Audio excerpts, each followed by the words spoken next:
Well, hey, y'all. I'm not gonna lie to you. I'm uber fading, which I feel like for this video, I should not be fading. I should have such high energy and so much excitement. I'm just like so tired. Which you're sitting there going, really? Like it's 8 o'clock. Why are you so tired? But it was a whirlwind of a trip. It was a whirlwind of a weekend. And of course, you hit the ground just upon coming home and you're running. You're absolutely running. So we'll see if a few people jump on. It would certainly be more fun if there are people who join me. But that just, what is today? Tuesday? Tuesday? Yes, Tuesday. All right. I literally am doing this only because I said I would. How's that for you? I actually just had to do another video and I really had to pretend I was high energy for that one. And with y'all, I'm giving you realness. Hey, Julie. I see you. How are you? How are you? Of course, you guys know I'll probably start talking about it and then be all super jazzed and pumped up and all the things. Yes. Hello. So, I'll first and foremost, I guess, just tell you that, oh my goodness, not only was it a whirlwind of a trip, but I just saw like favor upon favor upon favor upon favor, and like the Lord just kept like connecting massive dots. Oh, thank you. I actually have a story about the hair. So anyways, the night I flew out, it was late. Like I did a red eye, and I will tell you this, I think I have outgrown red eyes. I'm not interested in them. Planes and I don't really sleep, and anyways, so but even still, even though my flight got delayed, I was having PTSD from what we had just went through when we traveled. And I was like, no way. And I'm like texting my husband, I'm like, it's delayed. Like, I do not want to miss my connecting flight. And so anyways, the first thing was I didn't miss my connecting flight, and it was awesome. And I got there, and a lot of you have been asking about my bare face in airports. And so I think I will just let you know right now that I never once wore a mask until I decided to jump on a plane. And the only reason why I do it jumping on a plane, and I actually hate that I am forced to, because I feel like it is compromising me and all of my different standards. And I kind of actually wasn't going to start with the mask thing. I wanted to start with the testimonies of the weekend. But it was so fun to like not be on a plane, because the only time I wear a mask is to walk through TSA. I literally put it on to walk through TSA, and then I take it off. And then I literally put it on to board the plane, and I find every excuse not to wear it on the plane. And what was really fun was on the way home, I was on my 4-hour flight, and people like totally were catching on to the fact that like this chick is like not wearing her mask like at all, right? And nobody was like mad or sassy or anything. And I slowly started to see other people like hang their mask from their ear, which, by the way, can I give you a tiny little pointer? This drives me crazy, because if everybody is all about health and safety right now, I actually want to give you real health and real safety. Like, I really am passionate about that, okay? So when you move your mask from here down to your chin, do you know that you actually have different bacteria on your chin, and then you move your mask back up to your nose, and now you are breathing in that was on your chin. Now you're breathing it in. Okay, so that is not mask smart, which is why before the whole world wore masks, oh, you guys are gonna get me on a high horse. And see, look, my energy's coming back. I'm so awful. I actually wanna dive into testimonies for the weekend though, because that is probably the most exciting part. But I know you guys are all about the practicals and the tacticals, and I get that too. I really want you to learn how to navigate this crazy world that we're in and still stay absolutely true to yourself and your convictions and your values, because I don't want to see you ever compromise those. Like, I despise compromising anything that I like feel strongly about. It's just not who I am. So anyways, with a mask, before the whole world wore them, you literally had to be in a sterile environment, right? Hello, where are my nurses at? Hello, where are my doctors at? And guess what? Nurses didn't always used to wear masks. They wore masks in the operating rooms. Why? Because they didn't want their spit and saliva. Give me a heart if you're a nurse up on here. There we go, because I know there's some nurses watching. You wore a mask during surgery so that your spit would not get into an open wound, okay? It wasn't about anything other than that. Our body has protection from the skin and from the different ways that we are made so that we do not have to worry about being all masked up all the time, okay? Which is why when they come out and say they want you to wear goggles, they're probably not kidding, because anything can contact your eyes, your skin, in your ears. I mean, you guys, this whole thing is just loony bins. Okay, so now I'm getting real crazy. So what do we want to talk about? Do we want to go...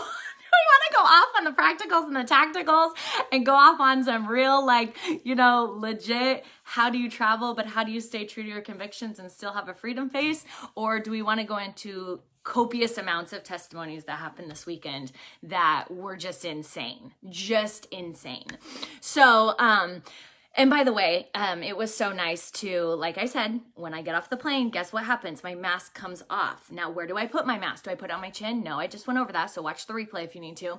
I actually put it in a Ziploc bag that has been clean. Like, it's clean. It's never been anything. And you know what else I do? Ooh, I don't have it right here. Is I spray down my mask with the On Guard sanitizing mist before I put it on my face and when I take it off. Because again, why are we wearing dirty masks everywhere that like hang from our mirrors? Not safe. If we're all about health and safety, let's actually talk about some health tips. Let's actually talk about how to keep your mask sterile instead of a bacteria breeding environment, okay? Like if you really want to talk about health, because I know everybody wants to talk about health. So it was so fun because I walk off the plane, I go straight to the car rental place, and the guy is super cheerful. And mind you, I'm in a freedom face, so I never know if at the airport they're gonna be like for example, in Portland, it was awesome. I went to buy a bottled water, and he looks at me and he goes, "Excuse me, do you have a mask?"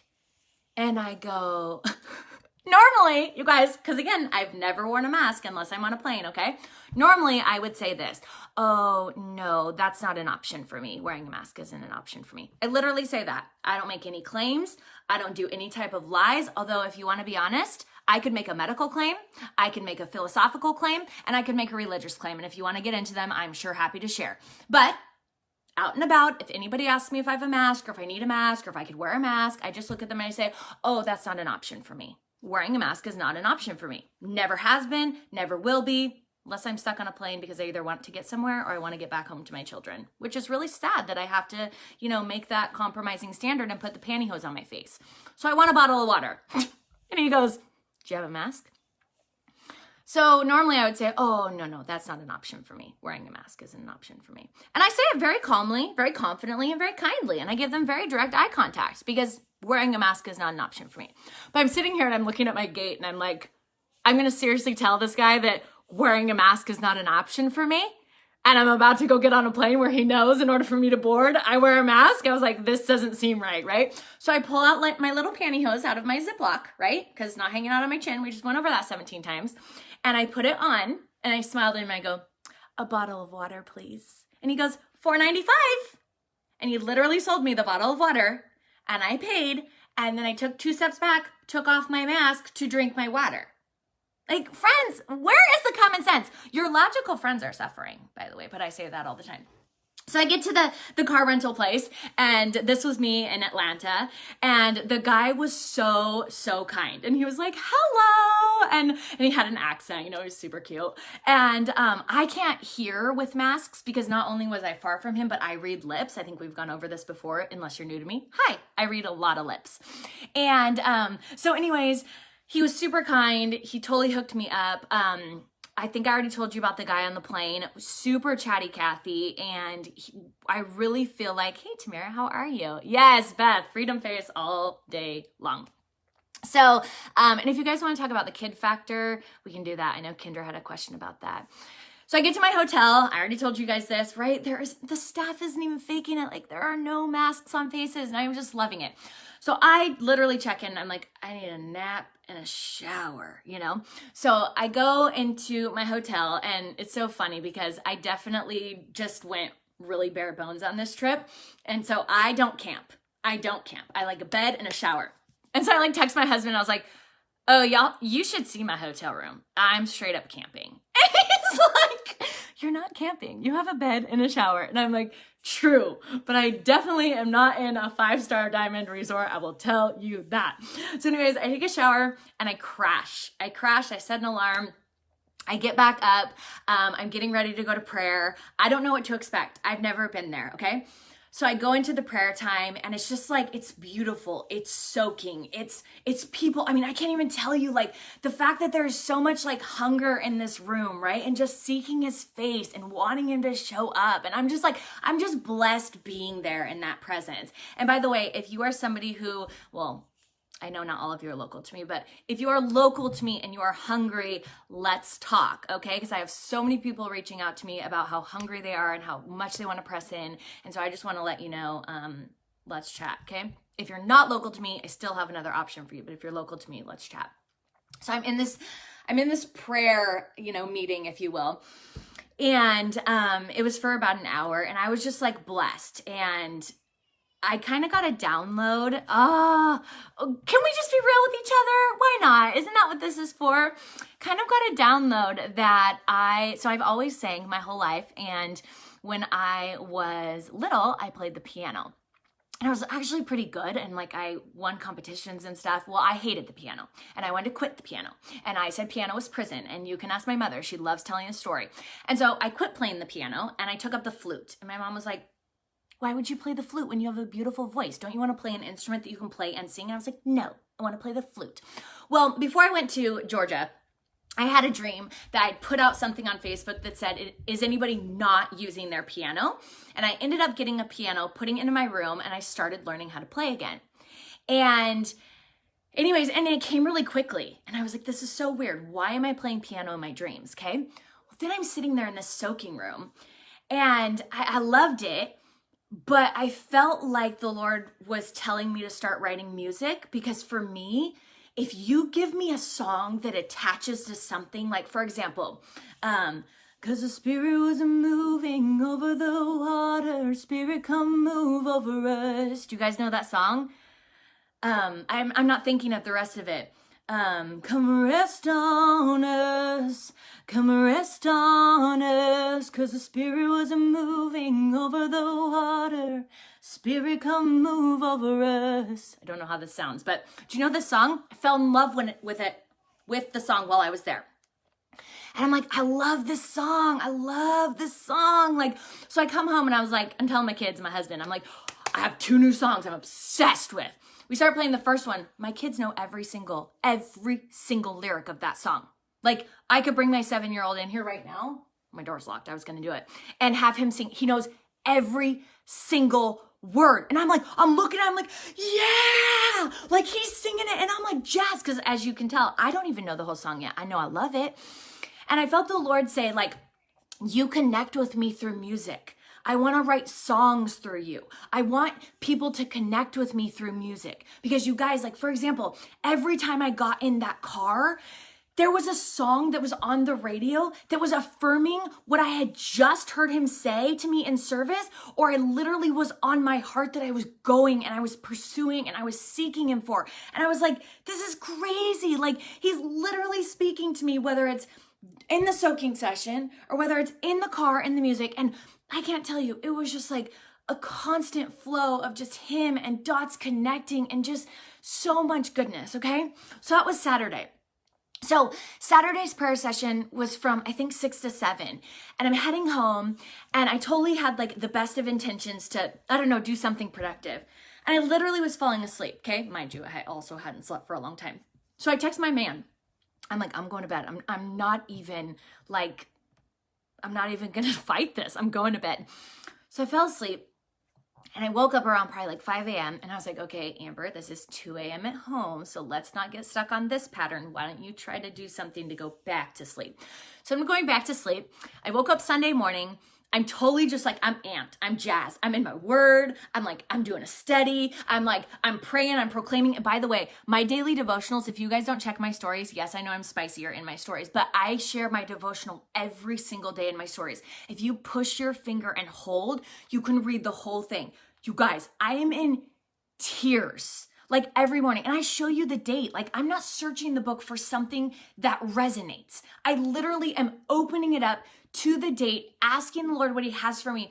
And it's like he is speaking directly to me. And I am just in tears. I'm undone. I'm just blessed. I'm grateful. I'm ready. I'm here for it, right? Another thing, side note, is that when we went to Puerto Vallarta, my prayer was, Lord, I want Puerto Vallarta to just be a time where, yes, of course, do I want sunshine? Yes. Do I want to rest and recoup? Yes. But I wanted to seek his face. I wanted to get in his presence. I knew I would have no littles. I knew I did my business now and again, but I would have no littles. I could do whatever I wanted, whenever I wanted, and I wanted to press in. And don't get me wrong, I certainly did some of that. But if you followed my Puerto Vallarta journey, it did not turn out how it was supposed to do. And so when I got to Georgia, I said, Lord, I know what is stolen. You will absolutely repay sevenfold. And so even though this is a much shorter window than Puerto Vallarta, which doesn't seem possible because Puerto Vallarta was so short, I was only on the ground 40 hours in Georgia.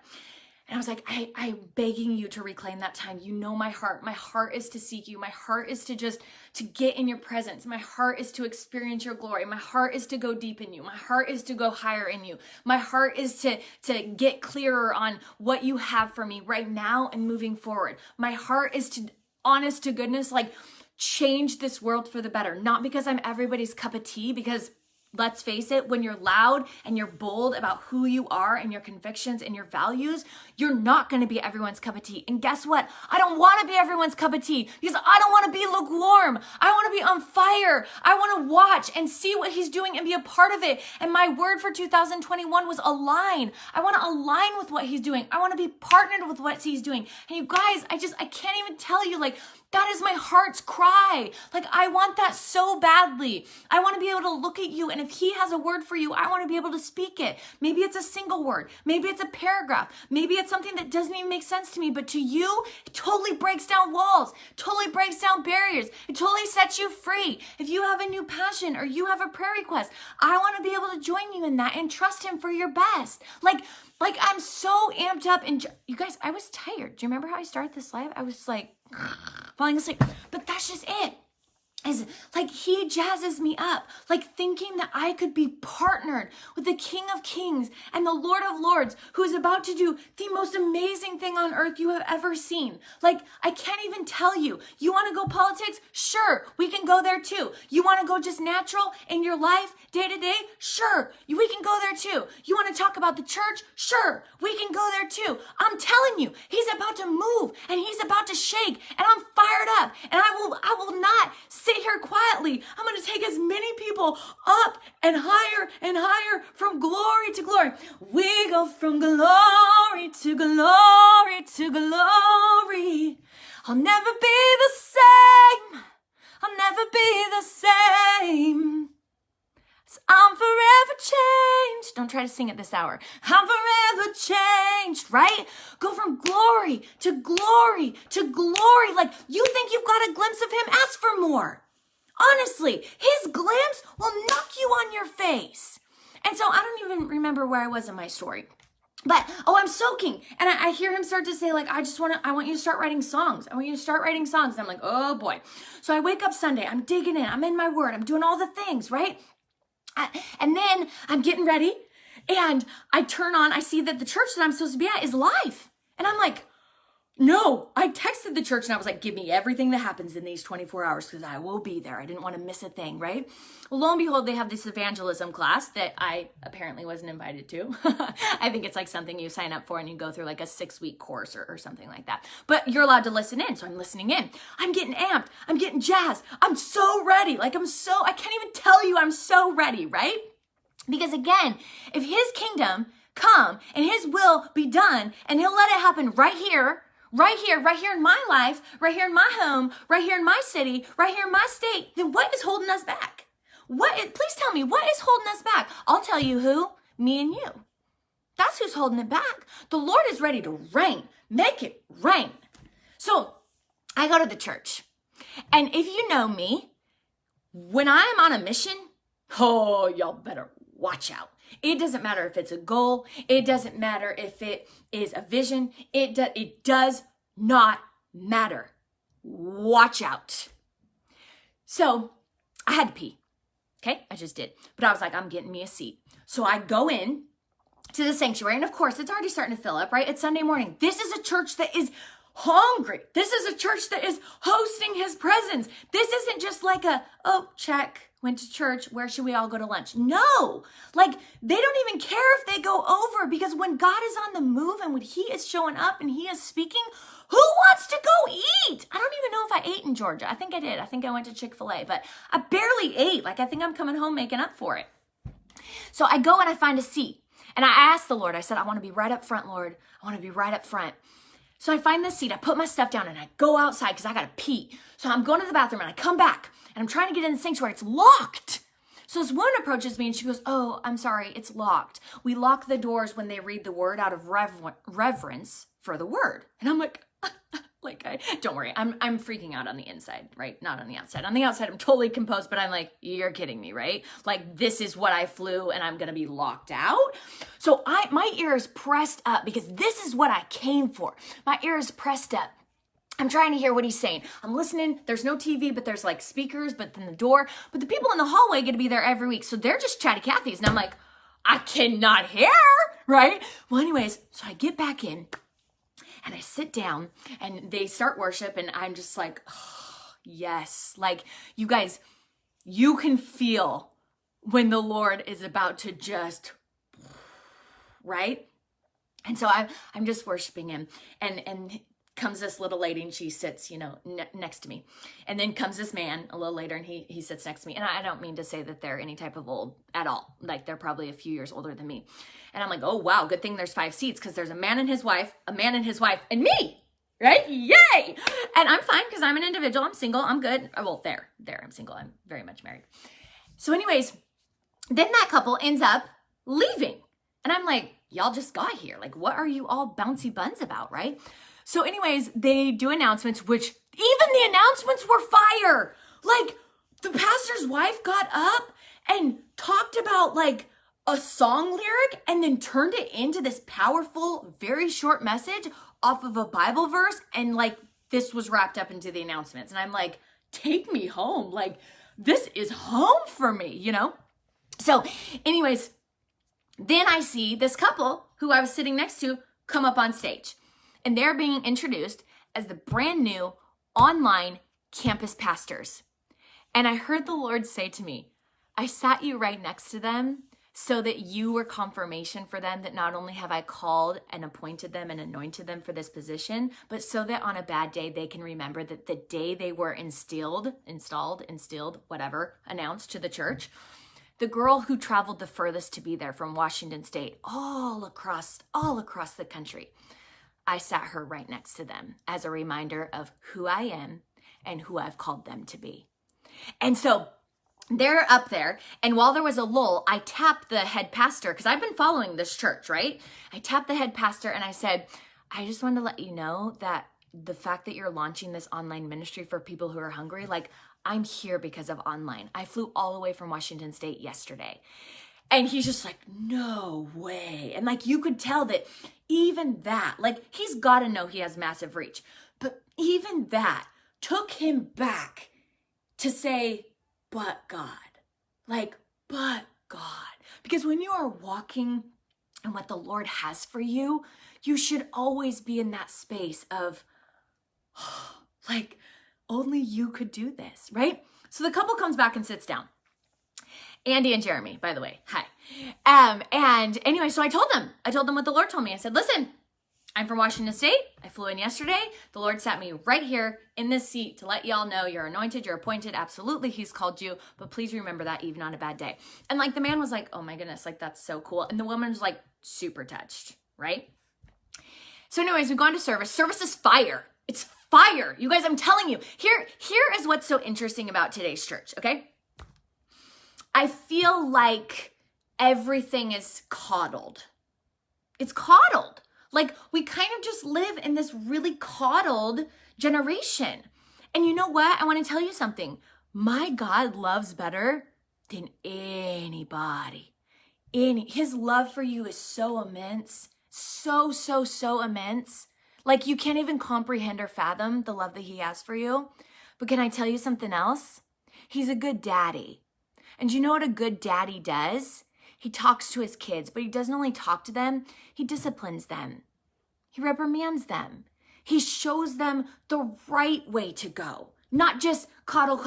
Oh, you do you, honey. Oh, you do you. Okay, because while as an American, I will continue to say, listen, you do you and I'll do me, because that is the land of the free.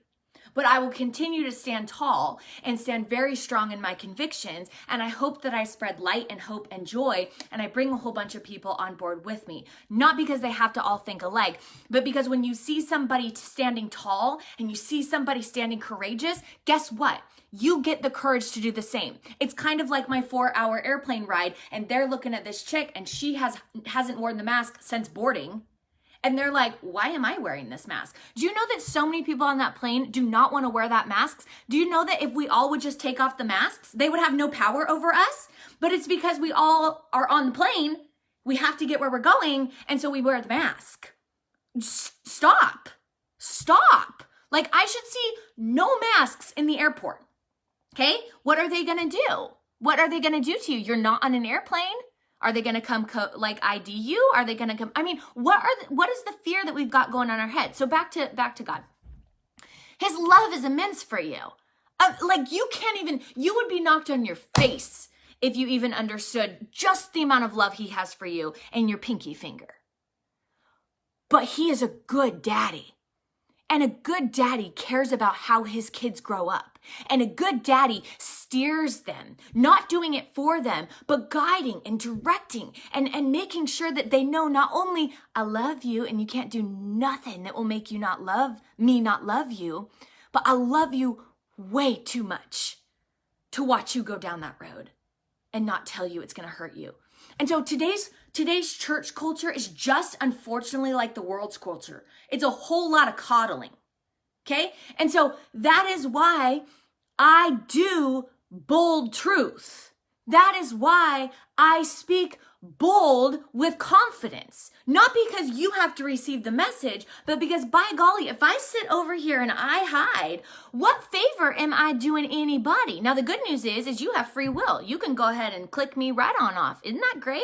That's so great. But for those who are needing encouragement, or for those who need a little extra courage, or for those who need a little bit of direction or insight or inspiration or whatever, by golly, until I do not have a voice any longer, Lord Jesus, use me. Not because I'm perfect, not because I have it all together. Can I tell you right now, actually, we're getting real tonight, right? Real vulnerable. I remember it was a time, I think it was the very last Sunday in January. I could be wrong. I would have to date check me. I always do that, right? It might have been in February. But I knew that I started the month of February, and I told the Lord, I said, listen, I want to give February absolutely to you. You're sitting there thinking, that should not be a no-brainer. But I'm telling you, how many of you have actually given a month to the Lord and say, you take care of the rest, right? Because I own my own business, right? I do $1.2 million in sales every year. I might be up to 1.45 million every year. And I gave him my whole February and said, you take care of my numbers. Okay? Why did I do that? I am so desperate. I am so desperate for something different in this world that if not me, then who? Because I can only control me. And so I remember being at this church service, and I don't even know why we went. I think my husband wanted to go because I think you guys, maybe you don't. Hi, I'm just going to treat you like you're brand new to me. We don't know each other. We have a home church that we do every Sunday night that we lead. We have people here. We want his glory. We want his presence. We want to seek his face, right? All the things. So I remember we attended a church and I just sat there weeping. Actually, I was standing and I was weeping and I was like, Lord, I know I've been busy raising kids, but I feel like I've used that as an excuse. Like, I'm getting emotional now because you guys, life passes us whether we activate and engage or not. Life goes, okay? Today is almost over. Tomorrow will be over soon. Yesterday is gone. And life goes. And I sat there and I was broken before him. And I said, Lord, you know I love you. I love you so much. And you know I long to serve you. I've given so much of my adult, in fact, I think all of my adult life, like serving him, right? I've lived in Venezuela doing missions. I've led ministries. I've launched ministries time and time again. Like, I love the Lord. But I knew that in the busyness of being a mom of 4 smalls and a business owner and a boss babe CEO, like, time had gotten away from me, time with him. And so I looked at him and I said, I give you every single day of February. Every single day. I will seek your face before anything else. I will seek and I will search your word, and I just anything. Like I would do him, and I would do him all day, and I would do him in the morning, and it was him. And what was so amazing about that was that I launched March, and I'll put it in my stories again because I know it's going to happen. I launched March by saying, March is full of miracles. I've asked him for specifics and I know he's going to show up. And so when I felt him calling me to Georgia, I thought, first of all, there's no way my man is going to be like, sure, I got all 4, you go, which actually used to be our normal life, but I always was working. And so there was kind of like, oh, perfect. You get a paycheck in return. That's awesome, right? Now I'm like, no, this is just for me, like me. And he knows that if he asked to do that, I would look at him and like laugh, because I'm not the best at that, where I'm like, no, like I have these kids all the time, like I don't want him again for 24/7. But he's so amazing. Like, if you're single out there, can I tell you something? Do not settle on your partner. Do not settle on your spouse. I'm telling you, like, wait for the one. Like, my man was handpicked and heaven ordained for me. I promise you that. I promise you that. And so he was like, okay, you want to go? So I wrote down specifics, like what I was trusting Jesus for, okay? And of course, first it was like what I wanted from him for just my walk, right? I wanted to go deep in him. I wanted to go higher in him. I wanted to go from glory to glory. I wanted to catch a new vision of whatever he's doing. And I wanted to set ablaze all the way back from, the South, all the way back to Washington State. Like, I'm here for it, okay? Like, I could move in a heartbeat and go to an easier state, but I am here for it, okay? Until they infringe on my personal bodily or my children's body, right? I will more than likely be here because I am a warrior. Like, I am a warrior. I refuse to just like up, pack, and go, because who's to say that state won't change into what we've experienced here? That's just it. Where are you planted? Wherever you are planted, ask how he can use you to change the culture. Ask how he can use you to change your city. Like, that is what each and every one of us needs to do. We must. And here's the thing. I know you're sitting there and you're like, I'm not a loudmouth like you, Amber. You guys, my battery's going low. Oh my goodness, it's going to cut me off. I'm not a loudmouth like you, Amber. I'm not a big personality. I'm not. This is me silencing you, because the Lord knows exactly who you are. He knows exactly who you are. He knows exactly what he's called you to. He knows exactly who you're going to impact. And you know what? Maybe you're going to be the one person who goes and touches the next loudmouth. Maybe you're going to be the one person who actually causes freedom to rise up into the next evangelist, the next prophet, the next person who can heal, the next pastor, the next biblical teacher. You are created incredibly perfect in his eyes. He loves who you are. He loves how he made you. He loves everything about you other than the sin, right? The sin, get the sin away. But he loves who you are. Don't fall into any type of trap that he can't use you because you are not. Lies from the pit of hell to keep us all stuck. Because if all of us were walking out our calling, oh, help me, Jesus, this world would be so different. Oh, do you know what I love? I love that I'm in this. By the way, if you are a Jesus person and you are not over on the Remnant, like, what are you doing? Because we have a fiery group over on the Remnant, okay? So the Remnant is all about walking in whatever the Lord has called you. So for example, there's a sweet intercessor and she goes, I just started to battle. I started to battle like a warrior. I started to put myself out there and I got nailed. And then I had to realize, the Lord looked at me and he said, I didn't call you to war. I called you to intercede for the warriors who are out on the front lines. And so she texted those of us who are literally battling, warring, and she said, I just want to let you know, I stepped out of my lane and I'm so sorry. And I'm going to step back into my lane and I'm going to intercede for y'all on the front lines. Do you know how much of a blessing that is?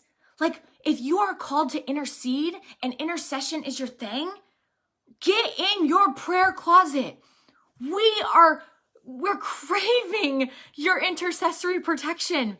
And if you're a warrior and you've sat down and you don't feel alive because you haven't been warring, strap up, my friend, armor up. Ephesians 6, let's go. It's warrior time. Okay? So I need you to recognize that you are perfect and he has created you exactly who he knows you to be. So ask him what your role is. Okay? You guys, I haven't even gotten into any of the testimonies. So Sunday morning is fire. The preaching is fire. He doesn't hold back because ain't nobody gonna coddle here. We just want his presence. We just want his glory. Like, Lord, refine us. Lord, kick us on our face. Lord, in the best way, right? Remember the good daddy? Lord, reveal yourself to us. Lord, tell us what you're doing. Tell us how we can partner with you, right? So anyways, of course, you know, like, they walk in healing all the time. They walk in the prophetic all the time. Like, all the gifts are active. Okay? All the gifts. So we're totally like enjoying service. And this gal, she has legs. She was in a freak accident like 11 or 12 years ago. If you've already heard this story, repeat. But she was in a freak accident. Her hip got mangled, okay? And they were going to do a hip replacement, but she's 20. And they're like, we're not going to give you a hip replacement because they're only good 25 years. So they did pins, okay? Well, over the past 11 years, those pins have fallen out. She's in crazy pain all the time. She has feet that are 2 inches different, okay? So she's in pain all the time. So she's sitting there sharing just her story and her testimony with her friend, Lauren. And all of a sudden, Athena, who's at the altar because she's kind of like praying over people and all the things, the Lord tells her to go touch the foot on Katie's foot. That's the one who has the 2-inch, you know, and commanded to grow. So Athena, because again, when you hear the Lord and you're willing, you're obedient, okay? Like, we all need to step out of our fear zone. And by the way, I stepped out of my fear zone a lot today, and you better watch him show up. I can't even tell y'all what's coming. Like fire, like miracles upon testimonies. You just wait. So anyways, Athena goes over and she tells Katie to sit down. Sit down. Katie's like, yes, ma'am. You know, because we're in the South and everybody's so awesome like that. And she touches the foot and she said, I command you in Jesus' name, grow. And Athena's eyes were closed, but she felt her hand moving. And she's like, right? Because you do it because God asked you, but you don't really, I mean, let's be honest. You really think the leg grew right in front of her to perfect length. 2 inches. 2 inches. The leg grew. The bone grew. The feet are now equal. You guys, you do understand that, like, maybe you don't know him yet, but you will if you're watching. Oh, your time is coming oh so quickly. He can speak and it is done. He can speak and it is done. Now, he said, go command it. She said, okay. She went and did it. It grew. It was massive. Okay. So anyways, it was awesome. I ended up meeting the head pastor, and I don't know why, but we ended up talking and jiving, and I think I just shared a little bit about my story, and he was super jazzed. And he said, go to the resource table. I want to send you home with some stuff. And I was like, okay. So I go to the resource table. I'm like, hi, I'm from Washington State, and I just talked to Pastor Todd, and he wants to send me home with a resource bag. And she kind of like looked at me like, what? And I go, I feel like this isn't normal. So I'm going to go ahead and let you just talk to him. I'll be back tonight. I don't want to overstep my bounds. I certainly don't need any resources, but he did talk about sending me home with a bag. So you just tell him the girl from Washington State will be back tonight with whatever he wants to, send me home with. So she goes, okay, perfect. So I go home. And I'm thinking it's going to be a late, long night and I have a super early flight in the morning. I'm going to nap. Oh no. This girl was way too fired up. And so what I do, I studied God's name, Yahweh Rophi. Yahweh Rophi, the God that heals. Because if I'm going there and I'm trusting him for some big things, not only for me, but to take him back home, I want to know Yahweh Rophi and study it and know it and learn it, right? And so I'm doing all the things. I'm so excited. So then I get ready to go and I show up early because I don't know if you saw my stories. Again, if you don't know how to do stories, ask, because I put a lot in my stories and don't post as much. And the line is like, and the doors aren't even open. I'm like, okay. So I go in. Now they have different groups because there's so many people that want to get in this water, right? Now, if you've heard of baptisms, okay, baptisms, yes, when you outwardly profess that you are a believer, you get baptized, right? You get dunked in the water, you bury the old man, you come up a new man, and you say, I choose to publicly proclaim that I am a Christ follower, okay? Now, I've already been baptized, but the baptismal pools are a little bit different. And I'm telling you, the one thing the Lord taught me in February when I was seeking his word and I was in Acts and I was in Ephesians and I was just seeking and searching and I was like what? I want this. I want Acts and Ephesians. Like I want that now, And so anyways, one of the things he spoke to me in Acts was, imagine the disciples. They're literally going around healing people, they're walking by people and their shadows heal people. Like they're doing things that had to be weird for the day. Like weird, right? And I'm sure there was chatter in the city. Chatter in the city. But the disciples didn't care about the chatter because the naysayers didn't matter. They knew who they had been taught under, they knew who they had followed, and they knew who had died, buried, and was risen again, appeared to them, and then once he left, he sent the Holy Spirit. They knew. All of it was firsthand experience. Nothing could shut them up. Nothing could calm them down. Nothing, right? And so I'm sitting there going, like, no, Lord, I know that I didn't walk with you physically for 3.5 years, but I've walked with you for 2 decades. Like, I remember you shaking me to the core in college. And I was a believer before that, but it was kind of like my parents' faith and I knew about Jesus and it just wasn't like mine. It became mine in college. And I immediately, again, could not help but tell everybody, could not help but launch a ministry in college, go to Venezuela, do another ministry, come back to my hometown, launch another ministry. Like, give me people who need Jesus or want to learn more about him or want to be built up in him or want to seek and search. I'm here for it. Not because I've arrived, but because I'm hungry. I'll join you. And so anyways, we're getting in there. I get attached Group B. Okay, Group B. And I go to the resource table because she said, listen, sign up for baptisms because, oh my goodness, it'll be insane. And then come see me. So I come see her. And she goes, okay, you're right. He wanted you to have a resource package. So she hands me these resources and she's like, he just says go. Like they are for you. Like they cost you nothing. Like he put together a package for you. And I was like, that is so kind. So then I get meted by this other girl. She goes, hey, you're the girl from Washington State, right? And I'm like, I am. And she goes, oh, and that's the other thing. Like people knew where I was from. And so they kept sharing with me. And they're like, hey, I just moved from Puyallup to Georgia, because who wouldn't want to be in Georgia when the Lord's on the move? So they literally sold their house in Puyallup and moved to this tiny little 2,500 population town because they just want his glory and his presence, right? Which is why my point is, if he can do it there, why can't he do it here? Why can't we have it here? Why can't we have it where you live? You don't have to travel to a small little town in Georgia to get it. Why don't we beg, plead, and get it? Okay, my battery's gonna die. I've really got to wrap this up. We haven't even talked about half the things.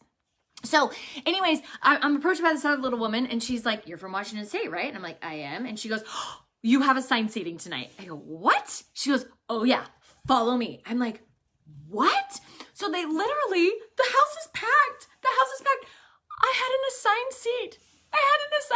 It was like, I can't even tell you, like favor all over this weekend, right? Like dots upon dots connected and favor all over the weekend. So then I'm sitting there, I'm getting ready to do the intercessor hour because they have a prayer hour. And oh, by the way, I love the way, I could tell you so much, friends. There's not enough time in this live or my battery. So I'm sitting there and up walks, maybe I shouldn't say who. And he looks at me and he goes, I got you a paper. And I was like, oh, no, I already got a paper. I'm assigned. And I see that his paper says group A and I'm group B. And I'm like, and I like take the paper. He totally scored me to be one of the first because the baptisms go, you guys, the service on Sunday night was 6.5 hours. They do not close shop until every single person who has wanted to either get in that water or meet with the Lord does. Like, this isn't like we start church at 7, we end at 8:15. This is like, Lord, fall, wreck our schedule. Just come and make yourself known. Fall on this place and change us. Do healings, do miracles, do signs, do whatever you want to do. And this is week 161. You heard me. I told my husband that and he goes, that's more than 3 years. I go, yeah. The Lord has showed up every single Sunday night. And by the way, they have more than just Sunday night, right? They have Saturday night prayer and they have Sunday morning worship and they call them revivals. They have Sunday night prayer and they have Sunday night revival and they have Wednesday night church and they have, by the way, if you're somebody who's hungry, I'm going to start doing something. And if you want more information, let me know. It doesn't start till September, but you can get a better rate if you get started in the next couple days or whatever. But anyways, they have ministry school and they have, you guys, like, they're actually equipping the church, okay? Not coddling the church, not giving little loves and hugs. Yes, of course, we love that too. Equipping the church, sending the church, rising them up, making them stand. This is what I'm saying. Like, I understand that there's some charismatic speakers out there, but if you're not speaking solid truth, I'm not interested in your charisma. Same thing with like all these productions. Like, have you noticed like mega churches are just like kind of falling by the wayside? Yeah, I know COVID, but people are they're not wanting a show. They want something authentic. They're desperate. Like, people are desperate right now. Okay. And so anyways, I totally scored one of the first baptismals and then they have 3 pools going because we call them pools. They're not really pools, but they have 3 different like baptismal locations because they have so many people constantly coming. And there's just like testimony after testimony after testimony of what is happening. Like, we have people who literally, like get dunked with full body psoriasis and they get down in that water where there's fire in the water. Like, I can't even tell you. Do you remember how John said he would baptize with water and the Holy Spirit said he would baptize with fire? Like, it's all over that. It's all over that. It's in the room. It's in the baptismal tank. It's everywhere. Because God isn't confined to a box. Like, I literally saw a guy out in the lobby and I was like, brother, you are going to need somebody to help you escort you to your car. Like, you cannot get off your face before him. And I have watched you go from the sanctuary into the lobby and you're still on your face before him. Like he's not in a box. And so, like, somebody with full body psoriasis gets dunked and they come out. The psoriasis was completely burned off them in the water.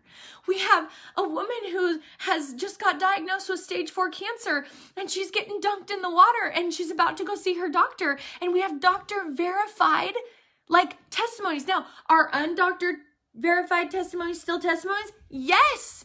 Come with your addictions. Come with your hurts. Come with your pain. Come with your brokenness. Come with your wishes. So you get into and it's really cool too how they have it set up because it's all about you are prepping to meet him and get whatever you want, whatever you're trusting him for.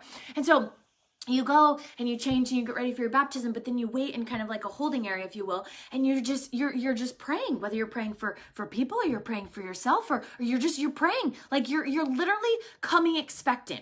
And then you go up and then you meet with somebody who says, can I pray with you about something? And I said, I just want more of him. And so she prayed over me. She was like, I'm just so blessed. She goes, our whole church is so blessed by you. And I was just like, I don't know what I've done other than like fly here out of faith. He said, come. I booked a ticket. I booked a hotel. I'm coming. Like, and I don't just want to come. I'm coming for me. Don't get me wrong. I booked the plane ticket, but I'm bringing it back. Like, it doesn't have to stay in tiny little Dawsonville.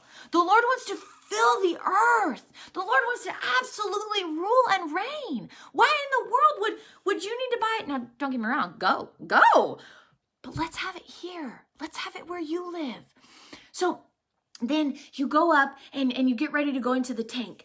And you start to go into the tank, and oh, I can't even tell you. I couldn't, like, my feet touched that water.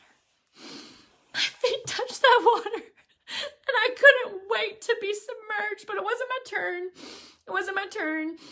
And then once it was my turn, they asked me my name. They asked me where I'm from. And then he looks at me and he says, why did you come all the way across the country? And I said, and then you tell what you're trusting Jesus for. And so, and I can share it with you. I was going to share it, but I feel like it's just such a special, like, private intimacy moment. I don't know if I want to blast it publicly on Facebook just because, you know, like, chirp, chirp, chirp, chirp. I'm not interested in you. Like, this is an intimate, special moment, you know, like, for those who are honestly seeking him and searching him and want to see it, I want to share it with you. But for the other people, like go spend your time watching Netflix. Like, I'm over it. And so anyways, it was so powerful. And after, you know, I went down my laundry list of what I came, because I wrote it down. And I asked the Lord before I even asked my man if I could come. I asked him for the specifics, which is why my March said, you watch and see. I come expectant. March is going to be full of miracles. It's going to be full of miracles. Mark my words. And so, anyways, after I made my request of what I was trusting the Lord for, he said, normally they just dunk you, right? Like, they dunk you. And it's not because it's a hurried thing. It's just, let's go. He goes, let's just sit here and worship. You came all the way. Let's just sit here and worship him. And so we did. We just paused and we just worshiped. And then they dunked me. And normally you dunk and you just stand right back up, right? Y'all, there was no standing. And I mean, thank goodness I'm in water, and there was tons of ministry people around, so you're not going to drown or nothing. And they just literally, like, allowed my body to just be there. Just be there. Like, just be undone. And then they, you know, kind of moved me back towards, because it's this hole, and they weren't rushed, right? It was, I can't even tell you. And so anyways, I went in the water with actually some, they're called rags, I guess, or towels or something, because people are mailing these rags and the recipients get them and they're healed. Like, for example, there was this one small, I don't know, he's like 20. And he had COVID really bad, but he also lived in a home, and the parents had COVID and the grandparents had COVID and everybody had COVID. And so they literally dropped him off a rag that had been in the water in his mailbox, and they said, sleep with it. Like, sleep with it tonight. And the next morning his friend called him, oh, you guys, my battery's going to die. I'm going to have to wrap this up. And then they told him to sleep with it. And so the next morning they called him and they checked on him, and he was like, I've never been better. And they're like, what? Like, yesterday you were out. And he's like, I've never been better. And they're like, okay, how's the household? Everybody was better. Like, and then you have these, you know, like, rags going everywhere, and like, people they're like completely healed from their chronic pain, and they're completely healed from their terminal cancer, and they're completely healed from, like, one guy, he had it in the hospital, and he told the surgeons he was going into surgery, and he said, I don't care what you do to my body, but do not move that rag. Do not move that rag. And they went in and surgically remove, I think it was a massive tumor. Nothing was there. Nothing was there. So here's my own personal story. My cat, this is kind of ridiculous, but I'll end it with my own story that I did not go to Georgia for, but it's pretty amazing. My cat has been in the hospital, doggy cat hospital, whatever, since Thursday. Oh my goodness, it has been the biggest production, and then I was in Georgia, and then I'm constantly on the phone with the vet, and it's so much. But I had laid hands on him before I sent him off to the hospital, and I said, Lord, I'm leaving. I do not want to be distracted in Georgia. I want what you have. My phone's going to die. Help me, Jesus. Okay. Just a little more battery.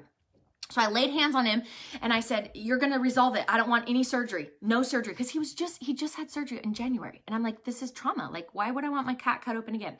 So I said, no surgery in Jesus' name. Well, anyways, he totally dissipated that, but due to some complications, something else happened. So I got a good and a bad report on Monday. And I said, no, I ain't doing this. And so I literally told the Lord, I'm like, Lord, completely dissipate that thing, that he malfunctioned, total not good, like dissipate it. So last night, or this morning in my quiet time, I told the Lord, I said, the vet is literally, she's going to take x-ray after x-ray and she's not going to find nothing. So I hadn't heard from her till like 10:15. And so I text her and I'm like, listen, like what's up with my fur baby? And she goes, I keep taking x-rays and I don't see it anywhere, like nowhere. So I'm trying to friends, like, do you understand? Like, I know it's a cat. He knows that cat matters to me.